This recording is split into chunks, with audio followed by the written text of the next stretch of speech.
sed fide supplementur, sensum defectui,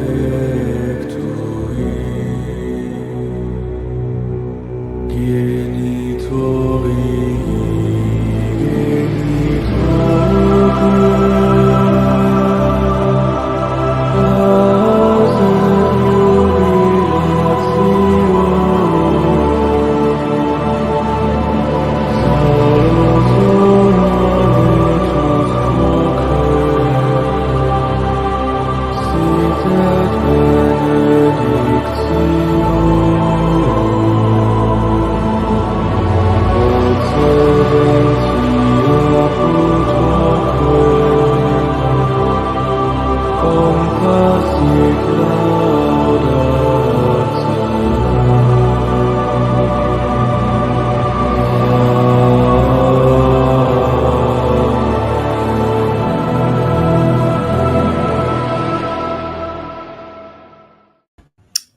Hello. How's everybody doing? My name is Christian Wagner, and I'm the Militant Thomist.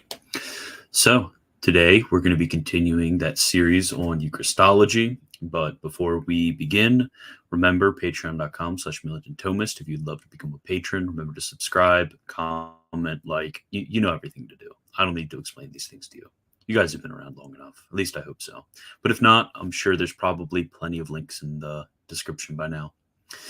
So what we will be talking about today is we'll be continuing on the Last Supper. This is going to be part 2. And I will be showing that the Last Supper was not only the body and blood of our Lord in a proper sense, but it is also a sacrifice in the proper sense of the term. So the thesis is going to be that Christ at the Last Supper offered his body and blood to the Father under the species of bread and wine. So we already went over what species means. It basically means appearances. We already went over what we mean by body and blood, again, in the most general sense we're speaking of here. But now we kind of need to define what we mean by offer. So an offering is going to be something which we're going to just describe as a sacrifice. So we could say he sacrificed his body and blood to the Father into the species of bread and wine. Or I guess you could say the whole action was a sacrifice, more properly speaking. But our definition for a sacrifice, and this is probably the most important locus when it comes to talking about the sacrifice of the Eucharist, is actually deciding on what we mean by sacrifice. Because when we discuss this with, for example, Protestants, you see this in almost any Protestant work. Chemnitz does this especially prolifically. Is they're going to change the definition of sacrifice to make it some sort of improper mode of speaking or different mode of speaking. And that is what they're going to apply to the statements of the Fathers. So we have to be very careful what we mean by sacrifice, because otherwise almost anybody can agree that the Eucharist is a sacrifice. So a sacrifice is going to be an act of external worship in which some sensible thing by destruction is legitimately handed over to God to acknowledge his supreme majesty. So it's going to be first an act of worship, and worship is the testimony, the excellence of another person, another thing. And there can be 2 types of worship. First, there could be external worship, and second, there could be internal worship. Now, internal worship is going to be some sort of, I guess you could say, internal act of the will, which is not manifested externally. But external worship is clear. It's something you are doing with your body or with things.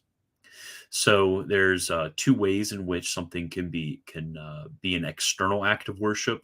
So it can either be by an action. So let's say you sign the cross, you vocally pray, you genuflect. Or there can be some sort of permanent thing involved. So this comes in 2 sorts. There can either be something which is taken and then consecrated unto God. So let's say you have, what's a good example? Let's say somebody, like they used to have in the early church, where they would take food and bring it up for the poor. That would be an external act of worship, which involves some sort of permanent thing which is being offered to God. Now, there's that's one type, and then the second type is there can be a destructive action. So you take an animal and you slaughter it. So rather than taking your thing and offering it up for consecrating it to the use of God, usually the use of the church, which is technically the use of God, but with the use of the church in a sacrifice, there's a destructive action. So this is how it really distinguishes from the rest of the types of worship we can think about. And interestingly enough, this actually comes into play, and this is just going to be my brief aside because this is very important. When Protestants don't understand the difference between what's called latria and dulia. So when it comes to the veneration of the saints, we can be said to worship them. We can give a testimony of their excellence with submission towards them. Yeah, we can do that. We can even it can even be externally done. You can write hymns to just like you would write a poem for your wife. You could write hymns to the Blessed Virgin Mary. You can have an external act of worship. You may even you may even have some permanent thing which you offer up to something and consecrate it to them. You may even have that. But the difference is with a sacrifice, there's that destructive action. And the reason behind the destructive action is when you take something and you destroy it, it becomes a signification of the fact that that the person you are offering it unto has supreme dominion over the thing's entire existence, which is only due unto God. So, for example, we think of the offering of the Son unto the Father. There is an acknowledgement of supreme dominion which is happening in that sacrifice. So it can't be said to have been be done to anything else but God. So here we recognize that there is a distinction, that there's a difference between adoration, because adoration is an internal act of worship, or of mere offerings, because while there's a consecration of the thing, there isn't the destruction of the thing. So this is specifically what we mean by sacrifice. When we talk about the sacrifice of the Eucharist, that is what we mean, and the destruction comes through the eating of the thing. But that is, again, well, actually, so there's actually debate about this. So some will say, and we're going to get into this later, but just because I accidentally brought it up, I will. Some say it's going to be the eating of the thing, but others are going to say that it's the immolation, or the dual consecration, because in it the bread and the wine are sacramentally separated. But we will get into this. There's plenty more distinctions to be made. We're just going over in the widest possible sense right now in these first three theses, and then we're going to get into specifics about how presence works, how exactly the sacrifice works, and everything like that. So when it comes to the doctrine of the Church, the Council of Trent defined it in session 22, chapter 1. So when it comes to a theological note, it's going to be the same as the last one. So de fide divina et catholica definita. It's something which is of defined divine and Catholic faith. So when it comes to our proof for this, because many don't realize or recognize any sort of language of sacrifice which is used throughout the account of the Lord's Supper. And I didn't recognize until I started really digging into it how much sacrificial language there is.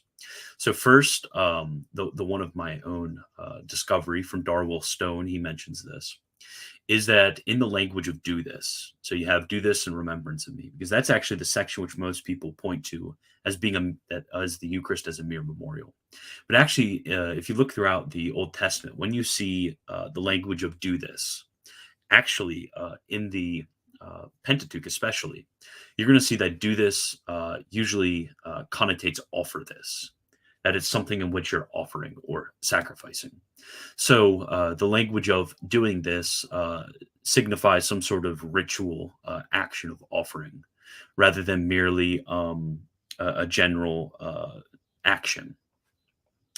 So the language of the body being given not only to the apostles, but for the apostles, something which is being given for another. Second, that his body is poured out for them, and then also for many. This sort of language indicates a true sacrifice. And then the blood of Christ is poured out for the remission of sins. And without sacrifice, there is no remission of sins, as we remember from Hebrews. And also that when you have the making of a covenant with the effusion of blood, as we remember from Exodus, you see in the Old Covenant there was the effusion of blood with the covenant, and there was a sacrifice with that. So all of this this sacrificial language of it being offered for or poured out for or or many of these figures of speech are clearly signifying a sacrifice, and it's something which is in every case in the present, because if the Protestants had their way with this, or any of that is to say anybody who denies sacrifice, it would be that this is his blood which will be poured out. But it doesn't say that. It says is poured out for them, or this is my body which will be for them. But no, it is for them. So there's this language which is present. If you look throughout, all of the participles throughout are going to be present participles, not something which is future. So when you look throughout the tradition, again, it's pretty non-controversial. The only controversial part is exactly what the fathers mean by sacrifice. Some are going to say some sort of sacrifice of thanksgiving, which is it is true that it involves sacrifice of thanksgiving, but not only a sacrifice of thanksgiving. So the language of he offering himself at the Last Supper, him being compared to Melchizedek, the Last Supper being said to be a type of the Paschal Lamb. So you see this especially.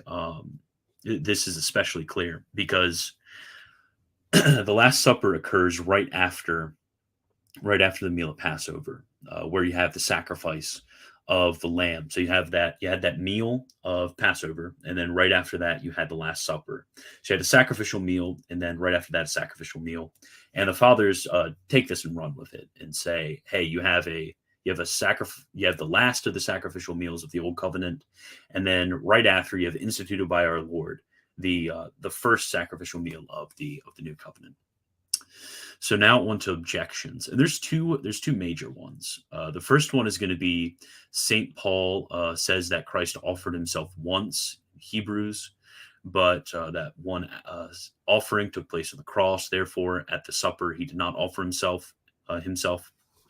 And the reply that we're going to have is we're going to kind of distinguish the minor premise, because we would say that Christ offering himself once, yes, bloodily he offered himself once, but that this sacrifice continually in time is not there's no re-sacrifice that happens, but there is a truly a making present and truly a participation in that sacrifice which occurs after an unbloody manner. And there is not a numerical unity between the two, but there is that essential unity between the two under different modes. So yes, we can still say that Christ offered himself once. We can wholeheartedly agree with that, because clearly in the context, he's not talking about the subjective application or the unbloody mode. He's talking about the objective occurrence of the sacrifice of Christ. And the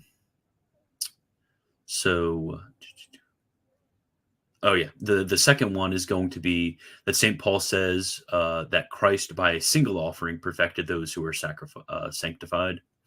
But this was the oblation of the cross. Therefore, at the supper, there was no oblation sanctifying men. And this is actually something interesting that James White brings up all the time.